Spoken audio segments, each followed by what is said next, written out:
can't just shoot from the hip. I've been part of different compliance reviews over the years when I used to do this more often, that, we'd ask, if it was fair lending, BSA, doesn't matter, do you know where your risks are within your institution? Okay, assuming they didn't have a risk assessment. You'd have a lot of people just shooting from the hip. That doesn't work, because that's just a guess. There's nothing to back it up, to substantiate it.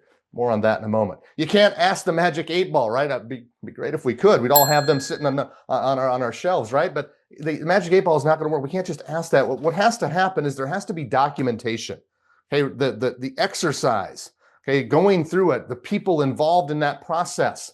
Okay, we'll get to the buy-in and say-in here in a little bit later. But that all of that matters in getting to the correct results at the end of the day. And so that exercise, the results we're trying to get at, that process needs to be documented. You need to be able to back it up with that documentation or evidence. And a lot of times they throw out words like quantification. Sometimes we think the numbers, the data is going to back it up, or just data to justify the position.